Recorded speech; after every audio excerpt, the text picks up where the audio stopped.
देखिएगा बेटा, first term है हमारी, सबसे फर्स्ट टर्म वो है बिजनेस ट्रांजेक्शन, जिसको अपन फाइनेंशियल ट्रांजेक्शन भी बोल सकते हैं। कोई बोलते हैं कि सर बिजनेस ट्रांजेक्शन क्या होता है। अगर आपसे कोई पूछे मान लीजिए कि सर बिजनेस ट्रांजेक्शन क्या होता है, तो बेटा आप उसको बताना कि जो बिजनेस ट्रांजेक्शन होते हैं वो एक फाइनेंशियल इवेंट होता है। फाइनेंशियल इवेंट मतलब जब तक आपका फाइनेंशियल कोई इवेंट नहीं होता है तब तक वो बिजनेस ट्रांजेक्शन नहीं बन सकता। ये पहले उसको बताइए आप। बोले समझे नहीं सर। मैंने कल आपको एक चीज बताई थी, एक तो बताया था बेटा ट्रांजेक्शन और एक बताया था बेटा आपको इवेंट। जिन बच्चों ने हमारी कल क्लास ली होगी उनको थोड़ा पता चला होगा ट्रांजेक्शन और इवेंट के बारे में। ट्रांजेक्शन क्या होता है तो मैं बता देता हूं। एक इकोनॉमिक एक्टिविटी होती है,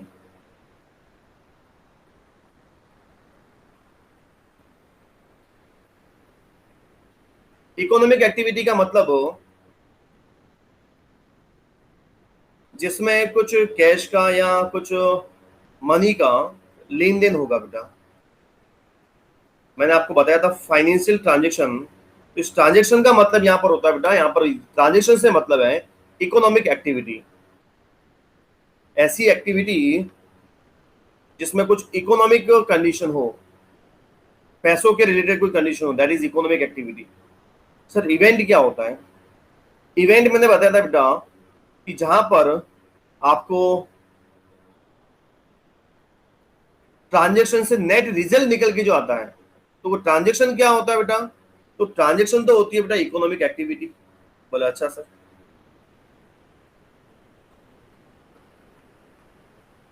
ट्रांजेक्शन अगर इकोनॉमिक एक्टिविटी होती है तो इवेंट क्या होता है सर?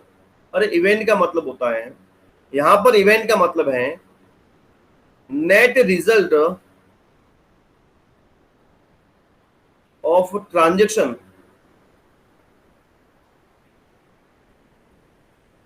सर को समझ में नहीं आ रहा। आप बोल रहे हैं कि पहले तो ट्रांजेक्शन ही समझ में नहीं आया, उसके बाद में आपने इवेंट भी समझा दिया। ट्रांजेक्शन का मतलब तो आपने बता दिया कि इकोनॉमिक एक्टिविटी हो रही है कि नहीं हो रही वो देखना है, और इवेंट का मतलब होता है कि उससे क्या नेट रिजल्ट आया, उसको हम बोलते हैं बेटा इवेंट। अब देखिए मैं एक एग्जांपल देता हूं। मान लीजिए मैंने गुड्स परचेज किया। अगर मैं गुड्स परचेज करता हूं तो मेरा ये इकोनॉमिक एक्टिविटी है। पहली बात तो ये गुड्स परचेज करना ये मेरी इकोनॉमिक एक्टिविटी है। बोले हाँ सर। तो सर इकोनॉमिक एक्टिविटी है तो इसका मतलब ये तो ट्रांजेक्शन हुआ। बिल्कुल ये ट्रांजेक्शन है बेटा। गुड्स परचेज करना क्या है बेटा? एक इकोनॉमिक एक्टिविटी है और ये हमारा ट्रांजेक्शन है। लेकिन इस ट्रांजेक्शन से क्या रिजल्ट आया मैं बता दो आपको। मैं बताता हूं इससे क्या रिजल्ट आया। एक तो रिजल्ट आया मेरा स्टॉक बढ़ा होगा, स्टॉक इंक्रीज हुआ होगा। और अगर मैंने कैश में परचेज किया होगा तो मेरा कैश डिक्रीज हुआ होगा कि नहीं हुआ होगा बेटा? सोचिए आप। अगर यस आप सर। गुड्स परचेज करेंगे तो हमारे नेट रिजल्ट ये आएगा बेटा कि जब भी हम स्टॉक को तो परचेज करेंगे तो स्टॉक तो होगा इंक्रीज, और मेरे पास अगर कैश होगा या चेक होगा या बैंक बैलेंस होगा वो हो जाएगा डिक्रीज। तो बेटा ये जो दोनों जो इवेंट है ये दोनों किसके पार्ट है? इवेंट के पार्ट है। और ये किसका पार्ट है? तो ट्रांजेक्शन का पार्ट है। उम्मीद करते हैं आपको थोड़ा बहुत समझ में आया होगा मैंने क्या समझाने की कोशिश की है। तो सर ये बिजनेस ट्रांजेक्शन क्या होता है, थोड़ा सा आप इसको लर्न करिएगा क्या होता है वो देखिएगा।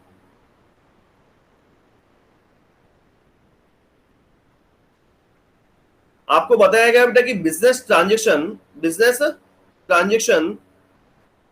Financial event.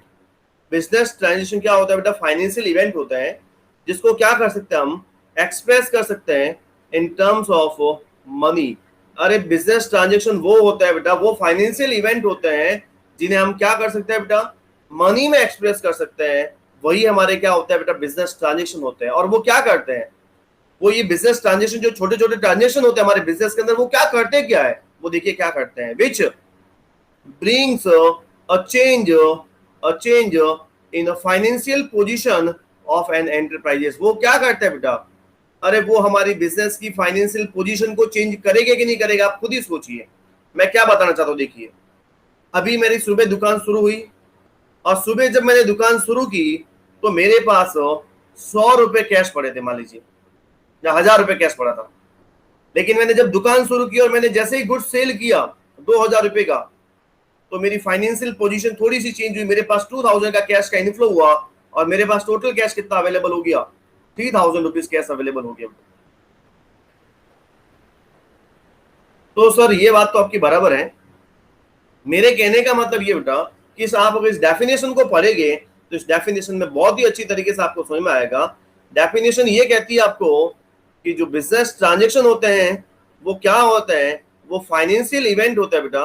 और फाइनेंशियल इवेंट वो होते हैं जिसको मनी में मेजर कर सकते हैं, एक्सप्रेस इनटू मनी, मनी में एक्सप्रेस कर सकते हैं या फिर मनी में मेजर करते हैं। वो क्या करते हैं, brings a change in the financial position of an enterprises. क्या मेरी पहली लाइन समझ में आई कि आपको बिजनेस ट्रांजेक्शन की? Yes sir.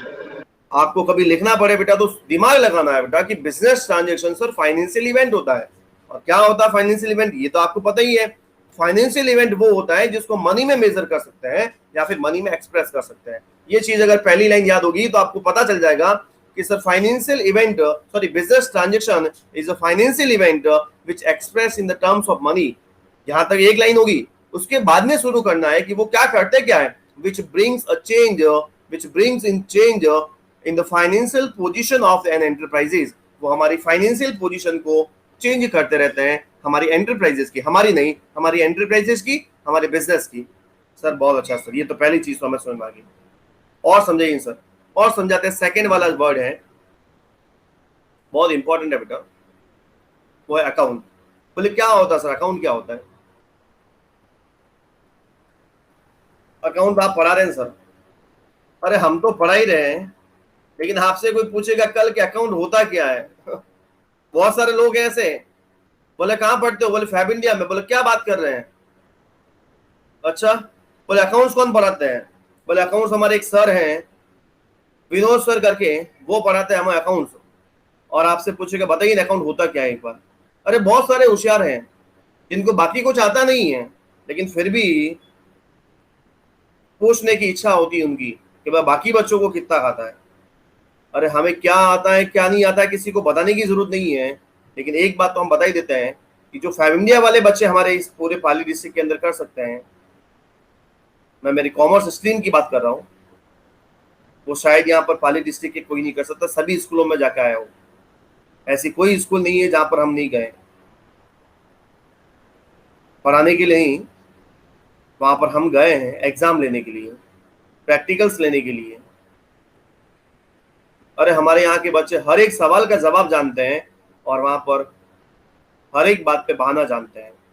बोले सर मैं स्कूल आई नहीं थी, मैं इसलिए नहीं आई थी, और मेरे पापा की तबीयत खराब थी इसलिए मैं पढ़ के नहीं आ पाई हूँ, इसलिए मेरे को थोड़ा ये नहीं आता है, आप प्लीज़ मेरे को नंबर दे दीजिएगा। वो होते हैं उनके पास बहाने। हमारे स्कूल के बच्चे जब टीचर कहता है कि नहीं सर इनको थोड़ी आप हेल्प करिए, तब भी हम मना करते हैं। अरे सर हेल्प तो तब होती है जब हमने पूरे साल इनकी हेल्प नहीं की होती। पूरे साल हम इनकी हेल्प करते हैं और अभी भी हेल्प करेंगे तो जीवन में बच्चे खुद कब करेंगे? वो टीचर ही बोलते हैं कि नहीं बात तो आपकी बिल्कुल सही है सर। तो सर अभी आप बताइए हमें कि आप क्या बताना चाहते थे, सेकंड चीज बताना चाहते थे अकाउंट क्या होता है? बिल्कुल।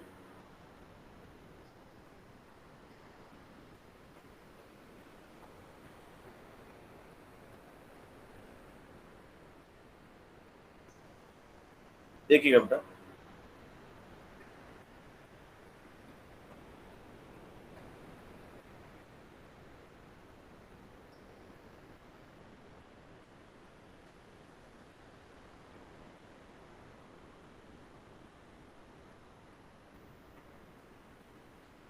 अगर मैं आपको सिंपल सी लाइन में बताऊं बेटा, तो सिंपल सी लाइन तो मेरी ये है, दिख रही है बेटा सभी को स्क्रीन अच्छे से? Yes sir. चलिए, वेरी गुड। सिंपल सी लैंग्वेज ये होती है कि बेटा जैसे मान लीजिए गुड्स परचेज किया, गुड्स सोल्ड किया, सैलरी पे की, रेंट पे किया, सैलरी हर महीने पे करते हैं, बाद में भी की होगी, और परचेज किया होगा और सेल किया होगा, तो ये सारी ट्रांजेक्शन है। बोले हाँ सर है तो ट्रांजेक्शन है, बिल्कुल सही बोला आपने। अब जब मैं आपसे ये बोलूं कि यहां पर मेरे टोटल 10,000 ट्रांजेक्शन हो गए, बोले अच्छा। अब 10,000 ट्रांजेक्शन के बाद में मेरे पास जो बुक्स भरी होगी, मेरे पास जो बुक्स ऑफ अकाउंट होगी, उसमें टोटल मिला के मेरे हिसाब से 50 रजिस्टर भरे होंगे कम से कम। अगर मैन्युअली किया होगा तो 50 कॉपीज या 50 रजिस्टर भरे होंगे, अगर 10,000 आपने ट्रांजेक्शन को रिकॉर्ड किया होगा, या कम से कम 20 रजिस्टर तो भरे ही होंगे। बोले हाँ सर बराबर है। अब 20 रजिस्टर को देख के आप बता सकते हैं क्या कि टोटल आपने परचेज कितना किया है? जब 10,000 ट्रांजेक्शन है उसमें कम से कम 1,000 ट्रांजेक्शन तो परचेज के ही है। अब आप एक एक ट्रांजेक्शन की क्या टोटल करेंगे क्या? बोले एक ट्रांजेक्शन, दूसरा ट्रांजेक्शन, तीसरा ट्रांजेक्शन, चौथा, उसके बाद में मैं सब ऐड करके कैलकुलेटर लेके बैठू और उसके बाद में आपको बताऊं कि सर इतनी टोटल परचेज हुई। ये कितनी, मतलब बोलते हैं इन सिस्टमेटिक अकाउंटिंग। आपकी सिस्टमेटिक अकाउंटिंग क्या होती है? कोई बंदा आया बोले कि बताइए टोटल परचेज इस बार कितनी हुई है साल, आप बताया कि देखिए ये है टोटल परचेज आपकी। बोलिए टोटल आपने इसको कितना माल बेचा, इस पर्सन को कितना बेचा, उस पर्सन का सीधा अकाउंट निकाला और ये है। तो सर अकाउंट बताइए क्या होता है? अकाउंट का मतलब मेरा यहां पर ये है बेटा कि जितने भी ट्रांजेक्शन को होता है, जितने भी ट्रांजेक्शन जो होता है, इन ट्रांजेक्शन को आपको वापस से रिकॉर्ड करना होता है under a particular head. Sir ये क्या होता है particular head?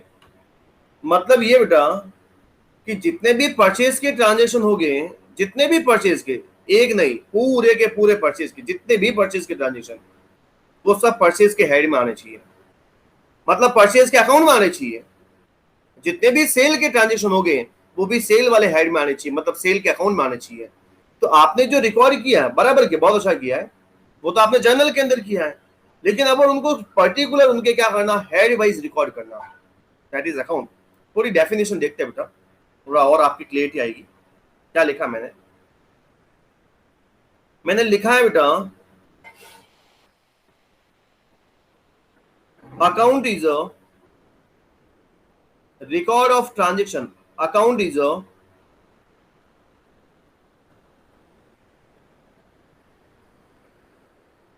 record of transaction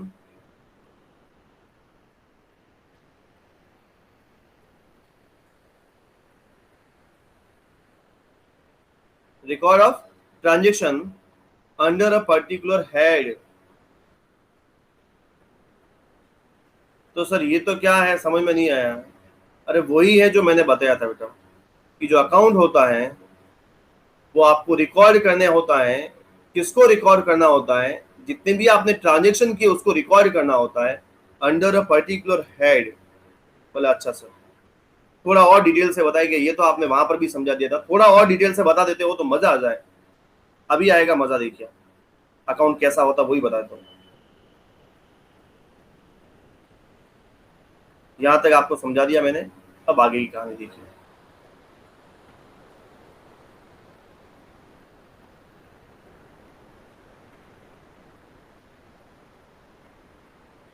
अब मैं ये बोलूं बेटा कि जो अकाउंट होता है वो एक टी फॉर्म में होता है। जनरली जो अकाउंट होता है वो टी फॉर्म में होता है। बोले टी फॉर्म कैसा सर?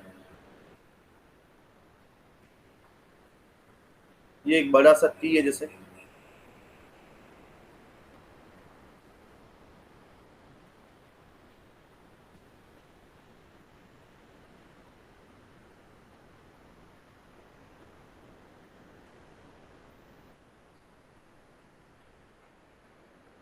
ये देखिए ये अकाउंट होता है।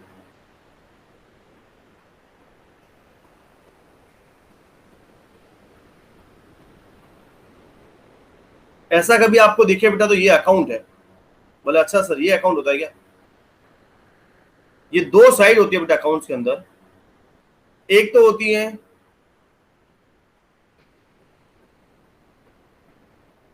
लेफ्ट हैंड साइड,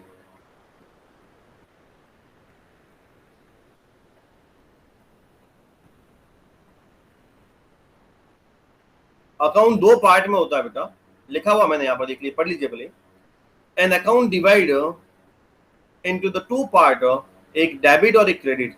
तो देखिए बेटा, मैंने लिखा अकाउंट को दो पार्ट में डिवाइड किया है, तो मैं आपको बता देता हूं कि जो लेफ्ट हैंड साइड वाला होता है उसको अपन क्या बोलते हैं, और राइट हैंड साइड वाला होता है उसको क्या बोलते हैं बेटा। तो जो लेफ्ट हैंड साइड वाला होता है उसको तो बोलते हैं बेटा डेबिट साइड,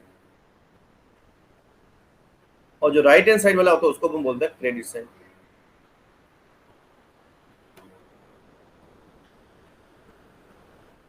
ये आपको पहले याद रखना पड़ेगा, डेबिट और क्रेडिट। डी आर को अपन शॉर्ट में ऐसा डी आर तो लिखते हैं केवल, हमारे यहाँ पर मतलब है डेबिट से,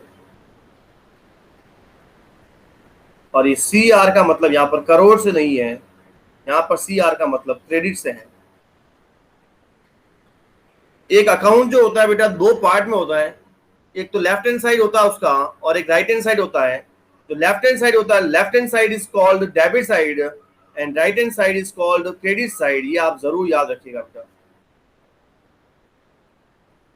left hand side is called debit side and right hand side is called credit side. और सर कहाँ लिखा हुआ है वो यहाँ पर पढ़ लीजिए आप। An account is divide into two part, and debit and the credit, और लिखा हुआ left hand side is called the debit side and right hand side is called credit side. It is usually in the T form. ये आपका left hand side है और ये आपका right hand side है, ये आपका डेबिट साइड है और ये आपका क्रेडिट साइड है।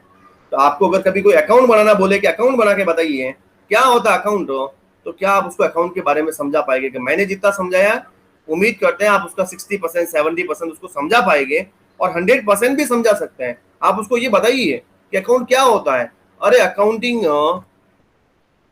जो हमने ट्रांजेक्शन किए होते हैं, जितने भी हमने क्या किए होते हैं, ट्रांजेक्शन किए होते हैं, उसको उसका पर्टिकुलर हेड के अंदर उसको रिकॉर्ड करना, वही अकाउंट होता है। Account is a record of transaction, account is a record of transaction under a particular head. Account is a record of transaction under a particular head. और फिर लिखा हुआ है बेटा, can account is divide into two part, first is debit and second is credit. Left hand side is called the credit side, sorry debit side, and right hand side is called credit side. It is usually in T form. ये आपको मैंने समझाने की कोशिश की बेटा। Second term बोलिए, कोई दिक्कत? ये समझा दिए बेटा और ये समझा दिए। कुछ पूछना चाहते हैं इन दोनों में? अरे ये जैसे कि जैसे मैं आपको पढ़ा रहा हूँ बेटा, ये हैंड रिटन नोट्स हैं, या जो अपन क्लास वर्क में जो पढ़ते हैं, ये एज इट इज हम आपको वापस से सेंड भी करेंगे। अरे फिर तो इसको पढ़ के तो बहुत अच्छे से समझ पाएंगे क्या? Yes sir. या इसमें कुछ पूछना है और किसी को कोई डाउट है? No sir. चैट बॉक्स में भी लिख सकते हैं अगर कोई लिखना चाहे तो, कुछ भी।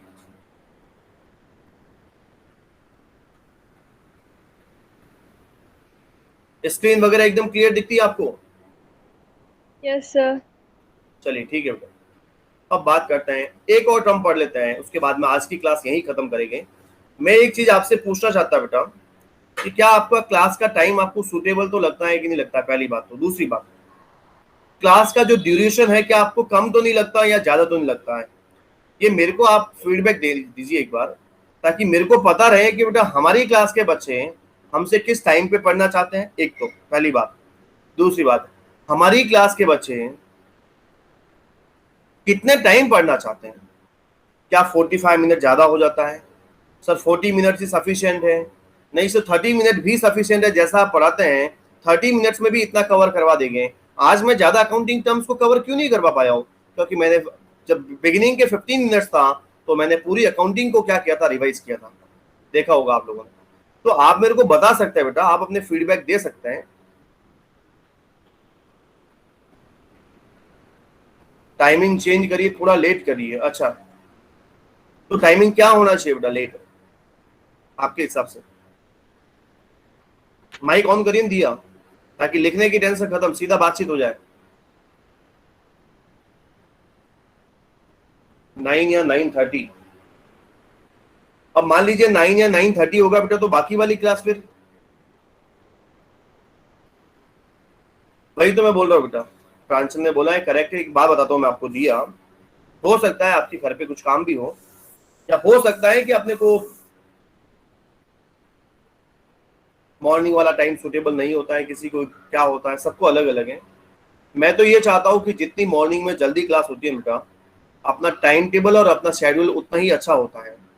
मैं आपको एक एग्जाम्पल देता हूँ, ये आप खुद सोचना कि जब आपका स्कूल का टाइमिंग 7 o'clock होता है या 7:30 पे होता है, तो अपन मॉर्निंग में 5 o'clock उठते होंगे या 5:30 बजे तो उठते ही होंगे, नहाते हैं, फ्रेश होते हैं, नाश्ता भी करते हैं थोड़ा बहुत, या फिर टिफिन लेते हैं, और सब अपन 7 बजे से पहले पहले स्टॉप पे पहुंचते हैं, बस पे, ताकि हमारी बस मिस नहीं हो। मैं ये सोचता हूँ कि वो शेड्यूल कैसे बना, लेकिन वही शेड्यूल चेंज हो जाता है अगर संडे हो मान लीजिए और उस दिन अपन को कहीं नहीं जाना हो, तो अपन जो सुबह 6 बजे नहा के तैयार होते थे या 7 बजे नहा के तैयार होते थे, वो 10 बजे तक भी अपन अपना काम नहीं कर पाते हैं।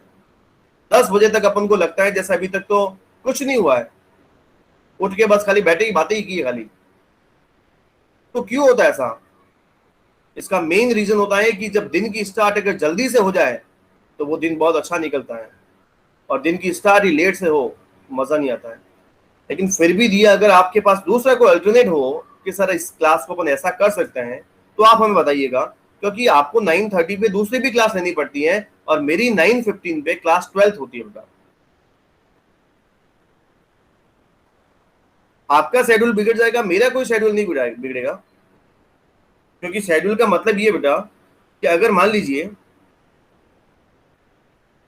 शाम को भी देखते हैं बेटा, बिल्कुल अगर आपको क्लास में बहुत सारे बच्चे पढ़ते हैं, अगर उन सबको ऐसा लगता है तो हो सकता है शाम को भी कोई दिक्कत नहीं है। लेकिन एक बात बताता हूँ, अकाउंटेंसी कैसा सब्जेक्ट है, सुबह सुबह पढ़ा, दिमाग में बैठा, पूरे दिन की चिंता खत्म, चलिए वो भी ठीक है। कहीं पर जाना हो अपन को, कहीं गांव जाना हो, दूसरी जगह जाना हो, तो क्लास तो मॉर्निंग में हो जाती है, उसके बाद में अपन कहीं पे भी जा सकते हैं। और अदरवाइज वो फिर क्या होता है कि फिर शाम को तो हमारी क्लास है, नहीं मैं तो नहीं आ पाऊंगी, मैं तो वहां नहीं जा पाऊंगी, क्योंकि मेरे तो शाम को 4 बजे क्लास है, 6 बजे क्लास है, 5 बजे क्लास है, मैं कहीं नहीं जा सकती हूँ। या प्रैक्टिकली ये होता है बेटा कि जब क्लास मॉर्निंग में होती है तब हमें थोड़ा सा अलग लगता होगा, लेकिन जब वही शेड्यूल चेंज हो जाता है तो समस्या बाद में ज्यादा आती है। मैं तो चाहूँ तो मेरी 12th क्लास को मैं पहले ले सकता हूँ और 11th क्लास को बाद में भी ले सकता हूँ। 12th वाले सारे ही बच्चे तैयार रहते हैं मॉर्निंग में क्लास के लिए हमेशा। लेकिन फिर भी देखिए आप अपने हिसाब से एक बार कि और बाकी बच्चे क्या चाहते हैं। राजल, कुणाल, लक्षिका, भूमि, प्रांचल, विनय, बाकी सब बच्चे क्या चाहते हैं, आपस में भी थोड़ा डिस्कस करिए, और क्लास का ड्यूरेशन के बारे में भी डिस्कस करिए। दिया ऐसा कोई विशेष कारण बता सकते हैं बेटा आप जो मॉर्निंग में लेना नहीं चाहते ऐसे, या थोड़ा लेट लेना चाहते हैं, स्पेशली कोई कारण, या जल्दी उठा नहीं जाता है, कोई न कोई तो कारण होता है, तो बता सकते हैं कारण, खास कारण। अच्छा, मम्मी बीमार है, चलिए ठीक है दिया, बताते हैं बेटा जो भी होगा कुछ, अगर ऐसा कुछ पॉसिबल होता है तो जरूर हम बात करते हैं। ये क्या है, पूरी स्कूल का टाइम टेबल बेटा साथ में बनता है, इसकी वजह से, अदरवाइज अपन को केवल अपनी क्लास का टाइम चेंज करना हो तो कोई बड़ी बात नहीं है। पूरी स्कूल का टाइम टेबल बनता है, सभी टीचर का टाइम टेबल बनता है, और सभी को अपनी अपनी क्लास प्रोवाइड की। अब आपकी अगली क्लास भी तो होगी ना बेटा, नेक्स्ट क्लास कितने बजे आपकी, कोई बता सकता है मेरे को? नेक्स्ट क्लास आपकी 10:50 पे आपकी नेक्स्ट क्लास है ना, और 10:50 पे किसकी है बेटा? हिंदी। इंग्लिश की, ओके। लेकिन अब मेरी जैसे आप 9:02 हुआ है बेटा, अभी 9:03 हो गया है, मैं जैसे ही क्लास खत्म करूंगा और 9:15 पे वापस से मेरे को क्लास 12th लेनी है। अभी जैसा आपकी 11th होगी उसके बाद में 12th होती है। कोशिश करते दिया जैसा भी होगा, हम पॉसिबल होता है तो कुछ ना कुछ आपके लिए अल्टरनेट करते हैं। आज की क्लास हम यही खत्म कर देते हैं। नेक्स्ट जो टर्म्स मैंने बतानी थी बेटा वो थी कैपिटल की और ड्राइंग की, जो कोई बात नहीं, अपन उसको कल मॉर्निंग में आते ही हम पीछे वाला कोई डिवाइस थोड़ा सा करेगी 2 मिनट, ये बिजनेस ट्रांजेक्शन और अकाउंट्स को उसके बाद में आपसे कुछ पूछेंगे भी सही, लेकिन उसके बाद में मेरा जो नेक्स्ट अकाउंटिंग टर्म रहेगा वो ये रहेगा बेटा, कैपिटल और ड्राइंग। क्या होता है कैपिटल और ड्राइंग, इसके बारे में अपन कल डिस्कस करते हैं। Have a nice day all of you, thank you very much बेटा। सर सुजल भी बोल रहा था टाइमिंग चेंज करने का। हाँ बेटा, सर सुजल भी बोल रहा था टाइमिंग चेंज करने का। तो सुजल के क्या दिक्कत है? सुजल तो मेरे को लगता है उठ नहीं पाता है। सुजल के तो मैं पापा से बात कर लूंगा एक बार, या मम्मी से एक बार। वो तो शिवम का भाई है क्या? Yes sir. Yes, sir. वो शिवम का भाई है सुजल तो। Yes, sir. Yes sir. चलिए ठीक है, उससे तो मैं बात कर लूंगा एक बार। कोई वजह होनी चाहिए बेटा कि मेरी मम्मी बीमार है इसलिए मैं काम नहीं करती हूँ, या ऐसा कोई प्रॉब्लम है, वो एक अलग बात होगी। अरे उसको तो समस्या ये है कि वो इतना जल्दी उठ नहीं पाता होगा, मेरे हिसाब से तो यही है। फिर भी क्या पता, उससे भी बात करते हैं एक बार। आप लोगों को किसी को दिक्कत, भूमिका, राजल, भूमि? No, sir. चलिए No, ठीक है sir. बेटा, चलिए ठीक है, वापस अब मिलते हैं, कल मिलते हैं बेटा क्लास में। Thank you.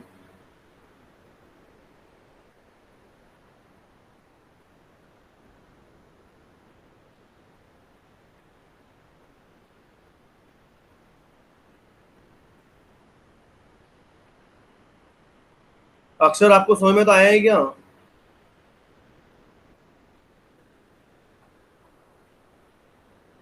Yes sir. पता चल रहा है बेटा आपको? दिखती है स्क्रीन वगैरह सारी? कहाँ रहते हैं आप अक्षर? सर 12वां। बार बार रहते हैं क्या? चलिए ठीक है बेटा, कोई प्रॉब्लम हो तो बताइए आप, है ना? Okay sir. ठीक है बेटा, थैंक यू सर। ओके बेटा अक्षर, थैंक यू।